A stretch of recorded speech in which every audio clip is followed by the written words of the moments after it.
nosotros somos la CIPA número 3 de Regencia de Farmacia de tercer semestre, Universidad del Tolima, Cali. En este caso vamos a hacer un trabajo de primeros auxilios de la tutoría número 4, donde vamos a trabajar sobre unas preguntas generadoras, que en este caso vienen siendo cuáles son las clasificaciones de primeros auxilios para las lesiones osteomusculares, que son esguinces, luxaciones, fracturas y desgarros musculares. También tenemos cómo se realiza la inmovilización de los pacientes y también, para terminar, qué clase de vendaje se debe utilizar con mayor frecuencia en primeros auxilios. Bueno, para continuar un poco, yo voy a hablar sobre los esguinces, que un esguince es una lesión en los ligamentos.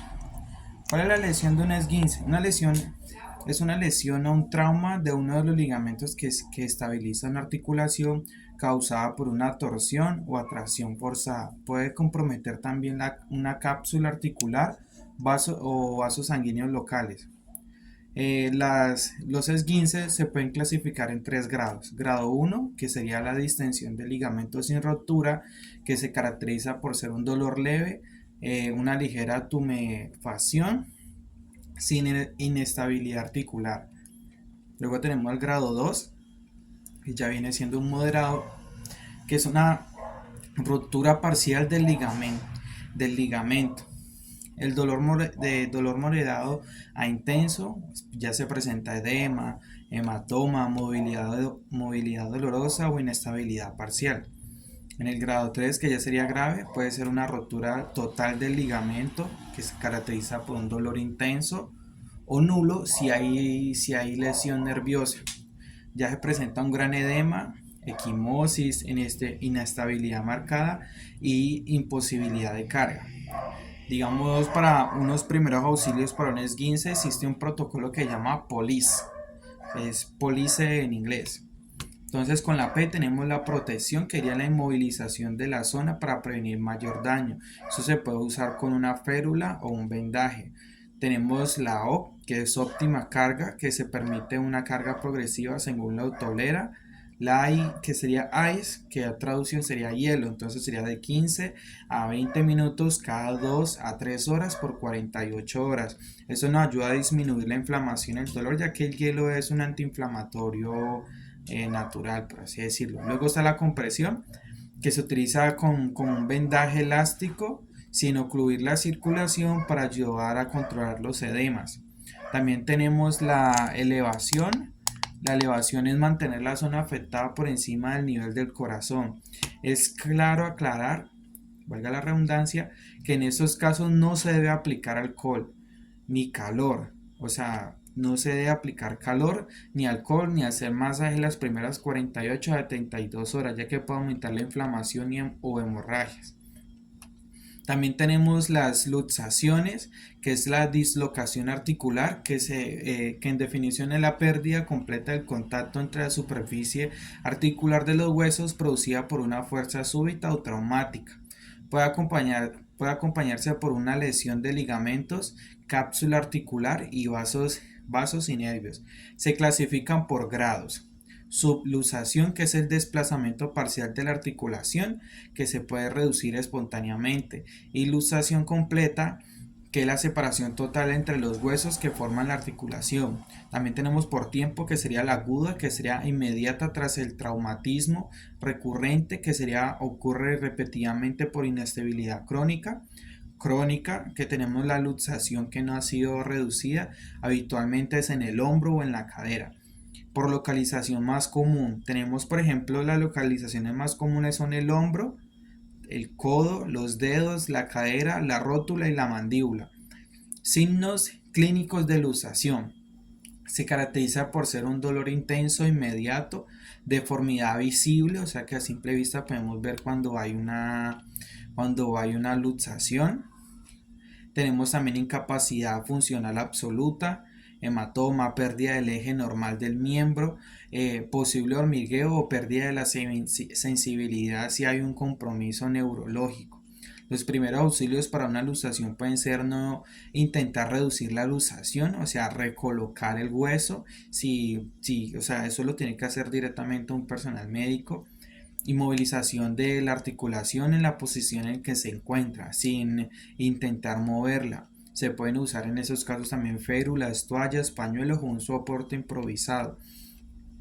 Aplicar hielo en la zona durante 15 a 20 minutos para reducir la inflamación y el dolor. Elevar el miembro si es posible y no aumentar el dolor. Derivar, lo más importante es derivar a un centro médico inmediato.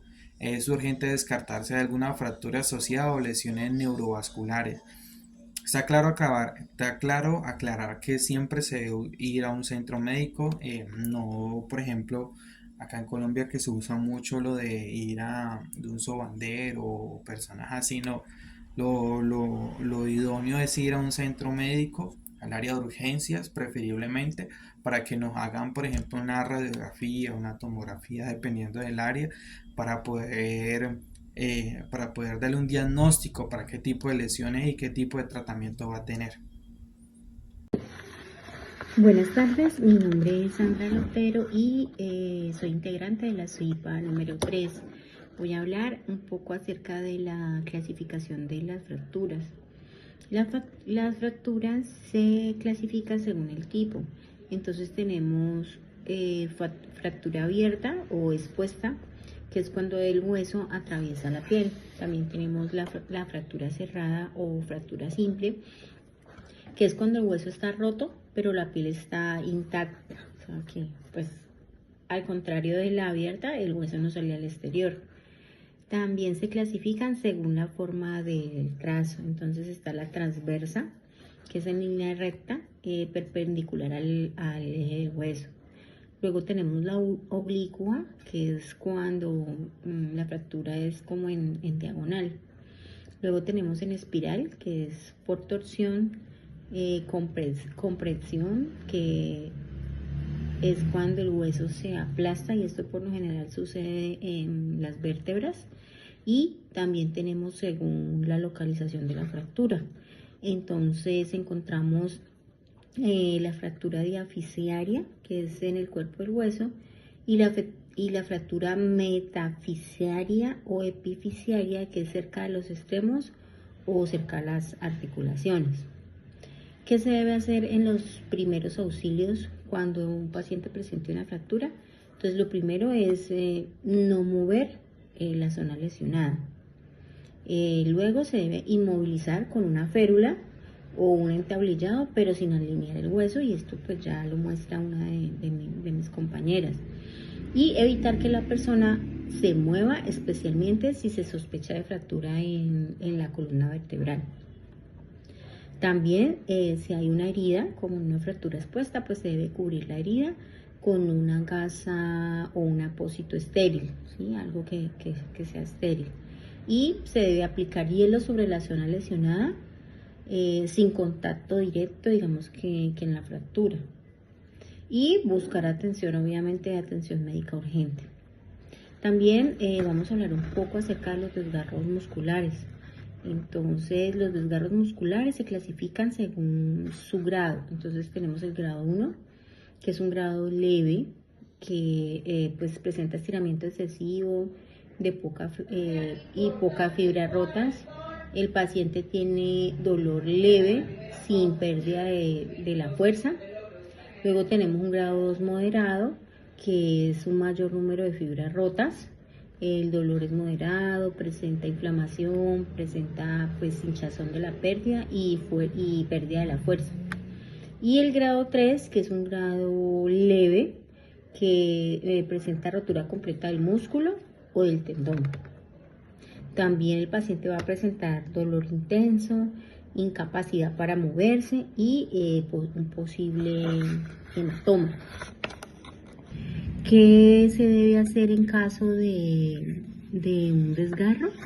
Se conoce como el método RICE, RICE, y la R quiere decir reposo, entonces que el paciente debe suspender cualquier actividad física. Luego hielo, que es la I, o sea, en inglés ICE, debe aplicar hielo por 15 a 20 minutos cada 3 horas. La C de compresión, entonces debe usar un vendaje elástico para reducir la hinchazón. Y luego la E, que es de elevación, y debe entonces alzar la extremidad afectada. Muchas gracias. Buenas tardes, mi nombre es Lady Diana Benavides, soy integrante de la CIPA 3 y en esta ocasión vamos a hablar sobre cómo se realiza la inmovilización en pacientes. Bueno, entonces vamos a empezar con el collar cervical o también llamado cuello ortopédico, que este es utilizado para impedir el movimiento del cuello después de tener una colisión en una emergencia. Entonces, este cuello, esta es la parte de afuera, y esto trae aquí una correita para que esto quede aprisionado aquí y esto pues sostenga el cuello. Esto se colocaría de esta manera. Y aquí el mentón queda asegurado. Bueno, también están las férulas. Las férulas son utilizadas para atender fracturas de miembros inferiores y miembros superiores. Para los miembros inferiores está la férula de tobillo, tenemos la férula de pierna,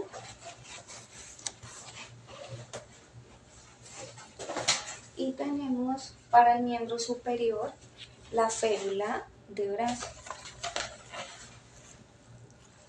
Bueno, entonces como ya les había dicho, las férulas son utilizadas para atender fracturas de miembros inferiores y superiores, que nos permite movilizar la fractura en una sola estructura y tener mayor control para trasladar al paciente. Seguimos con la tabla. Esta es la tabla.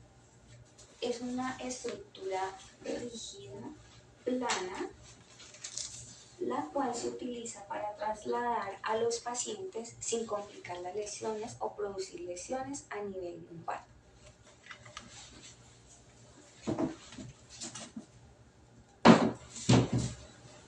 Con las férulas de miembro inferior, lo que debemos de hacer es colocar la férula en el miembro afectado, asegurándonos de que cubra completamente la fractura y mantenga el miembro en una posición quieta, neutral, no demasiado flexionado ni extendido.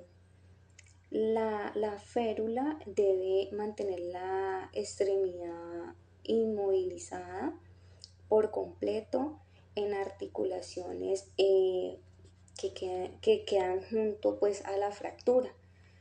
Por ejemplo, pues si la fractura es en la pierna, debemos de asegurarnos de que la rodilla y el tobillo también estén inmovilizados.